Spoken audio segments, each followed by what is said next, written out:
Hello everyone and welcome back to my channel Edmund Mindaros, and for today's a quick tutorial, and I'm going to show you guys on how to turn on or enable app blocking on reputations based protections in Windows 10 computer.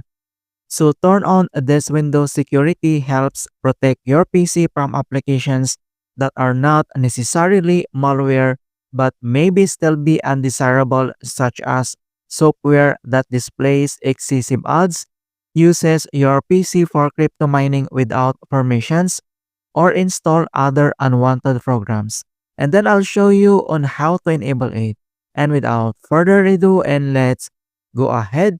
So as you can see guys on my taskbar, so we have here this Windows security notifications that actions recommended here. Then we need to turn on this. On how to do that, so all you have to do is to click on a search menu, and then here you need to type this Windows security, and then you need to click open. And once you open up here at Windows security, so here at left side navigation panel, then you need to select this apps and browser control and then click. And once you open up here at app and browser control, you can see here this reputations based protections.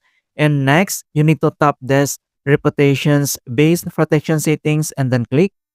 And once you open up here at reputations based protection settings, then you need to scroll down and then here only at potentially unwanted app blocking to protect your device from low reputations apps that might cause unexpected behavior.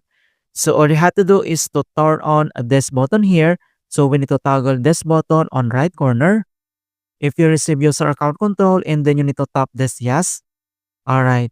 So you can see now it's already turned on or enabled. So block apps and then also block downloads here to protect our PC from any malware that may cause unexpected behaviors and error here.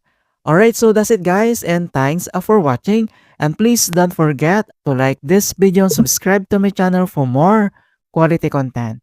Thank you guys, and see you in my next tutorials.